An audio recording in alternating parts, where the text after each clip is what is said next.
inside Santa Cruz. I'm Joyce Anderson, and we're all getting ready for another fabulous fashion art show. I want to introduce Angela Grobo, who is the producer and creator of the fashion art show. It's going to be fabulous this year.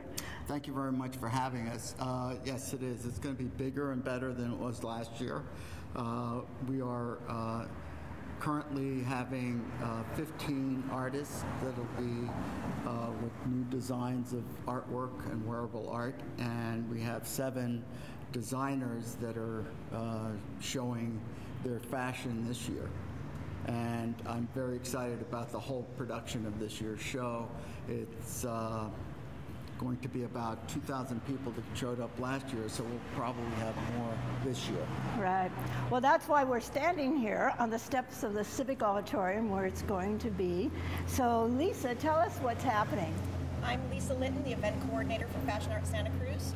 This year it's going to be a fantastic show, and the week after the show we are doing Shop the Show at Michelangelo Gallery from noon to 4, and that's 1111 River Street. And all of the designers are going to be there with their wares that you can purchase. And you are? I'm Jenny Sandroff, and I am the coordinator of the Trunk Show, which takes place at the same time as the show. It's a really wonderful addendum to the show. It's 16 artists who create jewelry and wearable art. It's really it really reflects the spirit of the runway show, but it's a place where people can actually purchase beautiful items local artists and Bay Area artists produce, and it's a wonderful addition to the show. And there are 350 VIP attendees to the show who actually get a preview starting earlier, 5 o'clock to 7, and they get to shop the Trunk Show ahead of time. I know it's a fabulous event. I loved it. Every year I've been going, and so there's a lot to look forward to this year. And don't forget to come. It's going to be fabulous.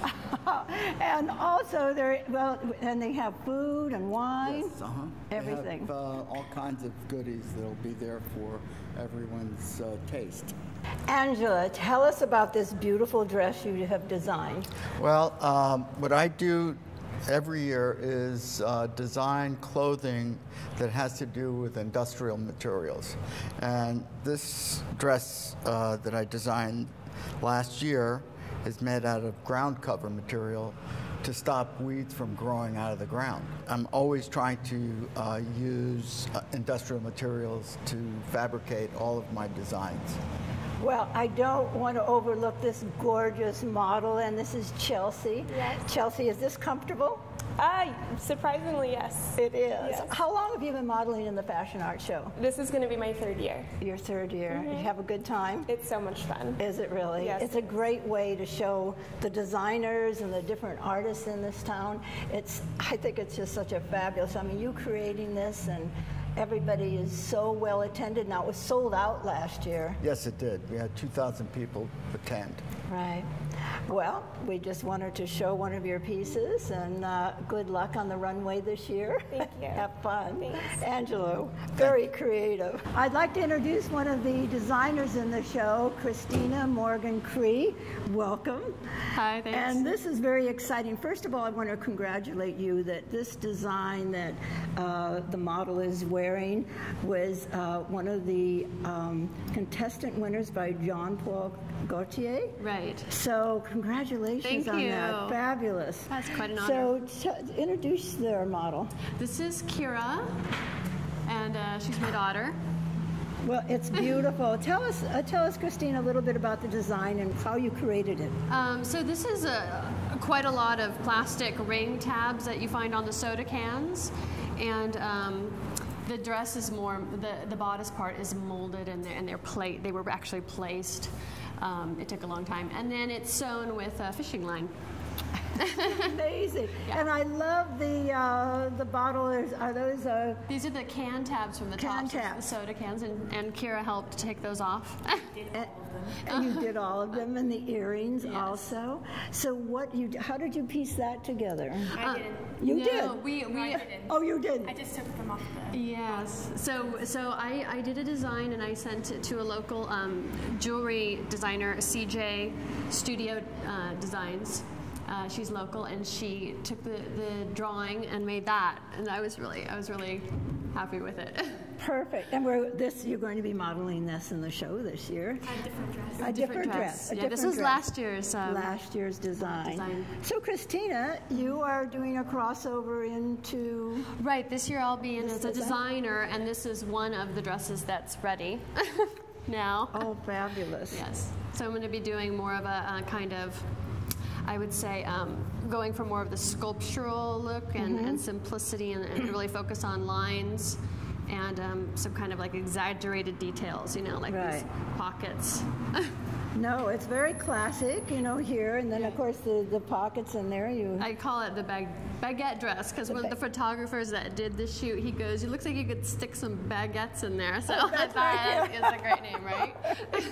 But wonderful. How long have you been a designer? Oh wow! Well, I went to the Fashion Institute up in San Francisco. In 93 and 94, and then I stopped and had kids and did other things, and so it really was last year doing the fashion art that kind of got me back into it. It's just been really fun. Busy but fun. You're having a good time. Do you have a large studio, and do you have people help you cut? I have a large living room and a really messy dining room. So right now, that's my typical studio. of most designers. Yep. It's typical of most designers. What are you looking forward to? Is this your line? Are you going to do mostly dresses, or for the show? It's mainly dresses. Yes, it's mainly dresses. I have a couple more formal pieces and a couple bigger ones, but a lot of it is in this kind of feel, different shapes and silhouettes, of course, and colors. So for the show, that's what I'm. What are some of the hot colors this year? What are they wearing? Oh my goodness! I don't know if I'm the one to ask. Well, this is sort of a gold color. That's right. This is kind of one of my favorite colors. I was going to ask, what is your favorite color? Yeah, well, brown. The kind of, I don't know what do you call it? Kind of a puce almost. So do you do this, like this would be very charming in black, and you do different colors? I thought it might look good in black too, because then you would just kind of see the silhouette more. Do you like to see, I know you're wearing a skirt, do you like to see more skirts as a designer, less slacks? What is your preference? I think everything. It's just more, this is where I went with this show and this line. I just kind of focused on dresses and skirts. For me in personal life, I like to be comfortable and, look reasonably. Well, now after the fashion show, how would people be able to get in touch with you to buy your designs? Where are they going to be shown? I have a website, and so ChristinaMorganCree.com, and so I will have everything up there and contact info. To do that to your line. Well, we'll put that information up for you. Well, good luck in the show. We can't wait to see it and some new designs. And congratulations again. This is wonderful. Thank you. Yeah. And very, very creative. Yes. Well, we're here in downtown Santa Cruz, and I want to introduce Joe. And Joe, tell us where we are and the name of your store. Hi, Joyce. How are you? It's great to see you. It's Moda Bellissima on Locust Street in Santa Cruz. Yeah, this is your first year anniversary? Almost a year. September 15th will be my first year, yes. Well, how did you get involved in the art fashion show? By the skin of my teeth last year, actually. I became aware of it and decided it was absolutely the thing to do. A friend of mine, Susan Culligan, and I saw the show for the first time a couple of years ago. I was very impressed with what I saw. So when I had the chance to be a sponsor, I jumped at it. And now here we are with Mary Lou and her great stuff. So there it is. All right. Well, speaking of Mary Lou Machetes, I want to introduce you and talk about your beautiful designs and scarves. Yeah. And tell me now, this year you're going to be showing your wares. Yes, that's correct. A few years ago, I was actually in the trunk show, and this time I have an opportunity to actually have the garments walk the runway with models and music, and it is a very, very special opportunity for me. Well, they are beautiful. And tell us about this. Feels like a wool. What's This is a process where you're taking fine silks or cottons, and you are actually applying wool and or cashmere or other fibers to that, and they become fused together during the felting process. So in the felting process, you're agitating, and those fibers gather together and give you this wonderful new fabric, if you might. Some in the industry call it nuno felt, and it actually means new cloth in Japanese. So my mentor teacher, Polly Sterling, was inspirational, and I find that color and texture are some things that I actually really enjoy working with a great deal. And so when I see something I created as one of a kind, there will never be anything that looks exactly like another. And therefore, it does become a very special process and a special garment for someone to actually wear. Well, they're beautiful, and we also want to show that, Joe, you are showing some of these in the window. Indeed. And throughout the store. Indeed. And the Fashion Art Show, of course, is in September every year. This is the 7th year. We're going to be talking about that all throughout the interview today.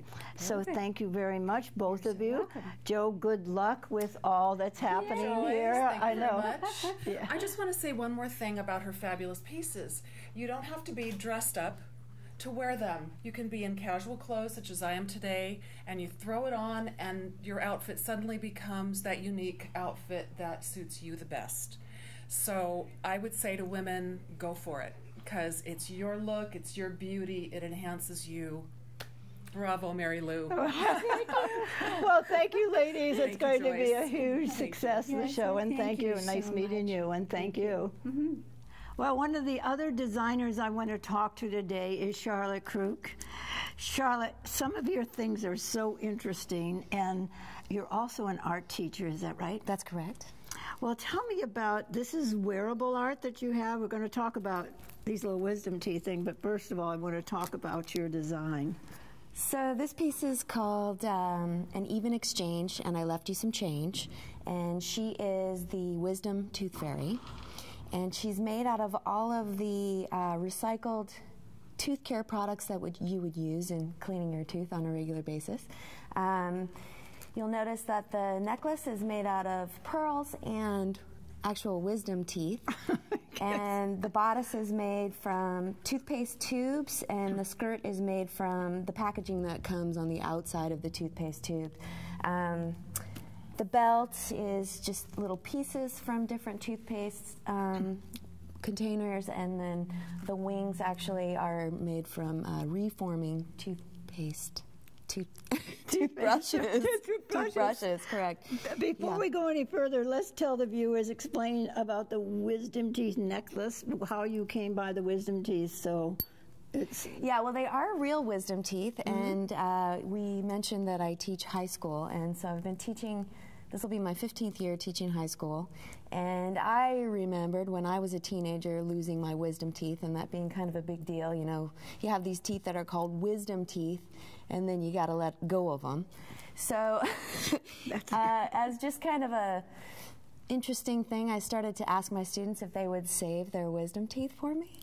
And as disgusted as they were by that, I had a reluctant few that were willing to go out of their way to ask their doctor to keep them once they came out of their mouths. And I had a good friend who runs his own drilling shop, so he was able to help me and drill those holes, and I taught myself how to string a pearl necklace, and I use those wisdom teeth as pearls because, you know, essentially, you know, these are your jewels, not your tools, as someone once told me when I was using my mouth to open things.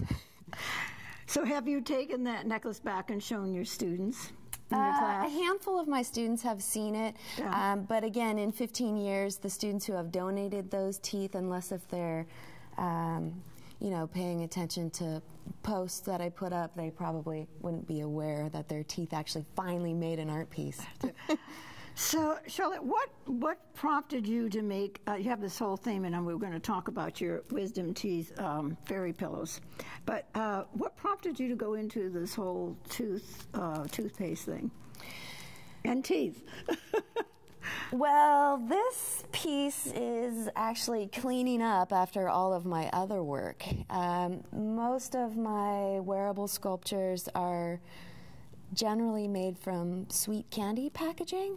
And so my mom was great, you know, as a kid she raised me to brush my teeth right. And I save everything that comes across my world, right? So I'm saving the toothpaste tubes that I'm using. My high school students are also helping to save toothpaste tubes in some cases. I think I wanted to just communicate this tooth thing that we're doing, and it's such an important thing. Obviously, if you eat as much sweets as I do, that you really stay on top of your dental hygiene. Right. And so this was a piece that just it spoke to me as a way of paying attention to losing that wisdom. And sure. Is there something deep down inside wanting to become a dentist? Don't know. I don't want to be in anybody's mouth. No, definitely not. Well, this is one of your, I call it the Tooth Fairy pillow, but this is for wisdom teeth, and you do. It has different gum labels and teeth that you put out. So tell us about the making of these. So I made a series of 13 of these, specifically made out of recycled chewing gum wrappers. And they have wings, and traditionally when I display this piece in a gallery or a museum, I have the teeth suspended in the area around the sculpture, so it becomes more of a, takes up a little bit more space, if you will. Sure. They are wisdom tooth fairy pillows, and they're designed each with a little pocket on the back for the tooth, you know? Oh, right. And then each of them has a little piece of money that's stitched right directly into the tooth, just to kind of mirror what's happening on the inside of the sculpture here with the foreign change kind of cascading down around the... Very creative. Thank you. What are some of the highlights? You've been a teacher for 15 years. What do you teach the students, and what are some of the things that bring you so much joy when they're creating something like this? Well, my students, I do have some that that are creating their own wearable designs. We do like a runway show at the end of the school year, but I don't teach this directly in my classes. I teach sculpture arts. This I do call sculpture as opposed to design or fashion, and I work mostly with clay with the kids, mixed media approaches with paper mache. We do lost wax casting and jewelry, which inevitably is their favorite piece of what I teach, because they get to make a ring, a piece of jewelry that they walk away with and wear forever, and kind of have their own bling, and they love that. They can wear their own art, and you're yeah, teaching them exactly, how to do that. Exactly. How many students have you estimated over 15 years? I mean, that's brutal. I have anywhere from 180 to 220 each year. Oh, wow. And if you times that by, yeah, well, I'm not real good with math, so it's a calculator. So before you started teaching this, how did you get into teaching art?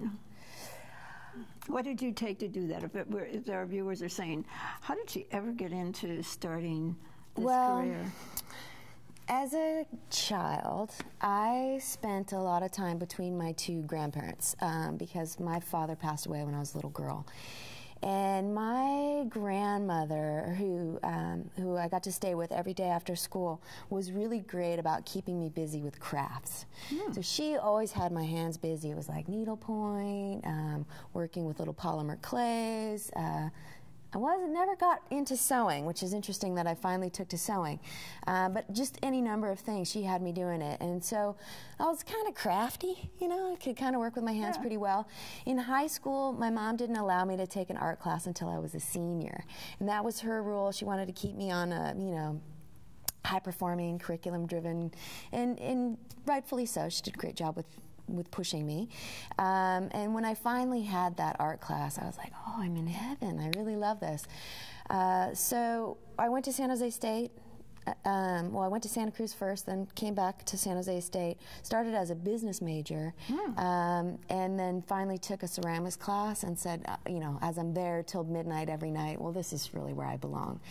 So I followed on the course to finish my Bachelor of Fine Arts degree from San Jose State University. And then, you know, my waiting table's still, and my mom's like, well, now what? You know, what are you going to do? Yeah. She reminded me that as a kindergartner, I had said that I would like to be a teacher. And so she was kind enough to help me get myself back to school, and I did the teaching credential program and loved it, loved the classroom. As soon as I got in there, I was like, this is really the place for me. And so as an artist, it's really kind of a balance, because it's wonderful to teach the subject that you're passionate about, and then to be able to have a studio practice at home in the evening and on the weekends. And then it's really kind of a reward to marry those two together and invite my students into gallery openings and exhibitions, so that they really kind of understand what it is to be an artist, not just art speak from a book, but but an actual practicing professional in their classroom. So hands-on is definitely, I mean, being a teacher, you're teaching your students hands-on, clay, sculpture, jewelry. Yeah, so they're learning. Have you had any students shine throughout the years? Oh, yeah, shiny every year. They're shiny. Every year they're shiny. We want to make sure they all are shiny. But, and I mean, have any of them made a career out of it or moved on to anything? Well, 15 years. And now with Facebook, it's easier to keep track of people. So, you know, that's a goal, is to kind of make a Facebook family so that I can really track what my students are doing and see where they are. Some of them are great about coming back and, you know, saying, wow, Lynbrook was the greatest place and you were wonderful, and that's good. So, yeah, I don't know what everybody's doing. Not everybody, but it's always nice. Teachers do like to keep in touch with their students, and you're right, Facebook or YouTubers, anything you can now with social media be able to keep in touch with a lot of them. What are some of your goals? What's your inspiration in the future? Well, I'm looking forward to the piece that I'm going to create for this year's exhibition, and it's top secret, so I could tell you, then I'd have to kill you, and you look so nice. Okay. So we'll look forward to seeing it. You're going to have that. Yeah, please, and please come to Michelangelo's gallery, where I'll be exhibiting the piece that I made last year, which was Marie Antoinette. Oh, right. Out of all of the refuse packaging to bake a cake. So she was, let me make cake instead of let me eat cake. Let them eat. Let them eat cake. Right. That's wonderful. No, we are planning to go. There's so many things with the fashion art show. There's the trunk show. There's the after show, you know, and the weekend after that they're going to be selling things. But all the artists and designers are showing their wares. Wonderful. Well, first I want to introduce Kathleen Crescetti, who is an art teacher at Mission Hill. There's so many people in this community definitely knows who you are, Kathleen. And this is one of your students that won the contest this year. She's going to be in the show, and you are? Aspen Schwid. Schwid. Well, congratulations on that. Kathleen, this is a piece that was in a previous year. Tell us a little bit about your design here. Well, it's from recycled CDs that came in the mail. A few years ago, all companies just were loading up mailboxes with CDs, and I was asking my friends to hold on to them for me. I ended up putting them through a table saw so that they would be cut. I like working in multiples, and I like working with recycled material. And I'll be in this year's show with another piece that is from recycled material in multiples. Well, can't wait to see that. That's going to be interesting. How many years have you been teaching now at Mission? At Mission Hill, this will be my 11th year. Right. And you also have the fashion shows. We were saying I just definitely want to have to do a show on that sometime. Now, in your fashion shows, this is one of your students. Exactly. And you will be a freshman this coming year. So you don't have to tell us about your design if it's a secret. We don't know which one you're going to pick because you created two. Yes. What's the most exciting thing for you in fashion? I really like looking around and looking at what other people have done, and like looking, like I went to the fashion art show last year, and when I saw I never really thought about big. Like, I never really thought that fashion could really be pop and stand out as much, because when I saw like the big headdresses and the big bodices, and I was really inspired by that, and that was the beginning. That's the beginning for you. So Lady Gaga is going to be looking for you one of these days. So you're going big in fashion, which is good. So you're expressing yourself. That's exciting. Kathleen, what are you looking forward to? I mean, you have taught so many students in your art show and your contributions you've made. What are you looking for the future? Well, I do partnerships, and the fashion show at Mission Hill came out of a partnership with Goodwill Industries, where I take 110 kids down to Goodwill. They let each student take one garment or accessory for free. We take them back to the classroom, and then more partnerships happen. I get 8 to 10 adults, and not all of them are in any way connected with the school. A lot of times they're just members of the community who like to sew, and they come in for 2 weeks, and we deconstruct this stuff we got at Goodwill and remake it. That's fabulous. It's really exciting. So I'm just interested in getting my students' work out there. So I would say half of the projects that we do take a good 2 to 3 weeks to complete, and it's my goal to get their work out in the community. I'm so proud of Aspen. She was fantastic in our show, and then she was in another outside of school show, and she won first place. She got a cash award, and that she took the initiative to apply to the fashionART show, even though they have an age limit, and she's quite a bit under that age limit.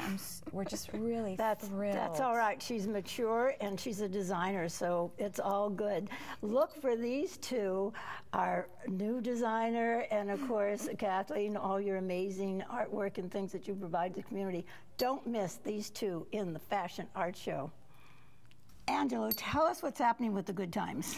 Well, the Good Times has liked this event so much that this year they have their own contest, and they're asking people to volunteer their work in photographs or digital images, and they will be selecting a piece to be on the runway, and that person will have the first act to the show. Running down. So whoever wins, and the people will get involved in electing that. What a great thing for the Good Times to do. They always come up with some clever things, but it adds to the excitement and to the presence of the show. It encourages people, not only just the designers in the show, but there's very talented people out there. So maybe they'll throw in something really unusual in the show. I hope so. So we'll look forward to that. And we also want to encourage people, if they're going to the show, to dress up or dress into something that's very fancy that they haven't worn in a long time. Or unusual even. Or unusual, right. They can be part of the show and the ambiance during the trunk show. So looking forward to it. Be fashionable. Well, Angelo, this is going to be another fabulous year. Look at these models. This is just an example of some of the beautiful things and unusual things you're going to be seeing this year. So again, we want to thank you for your contribution to our community, and you girls, you're going to be fabulous on the runway. So we're going to look forward to it. So be sure to attend, and don't forget, it's always fun to dress up when you come to this event and be part of the show. So we will see you in September, fashionART show. Thank you. Bye now. Bye.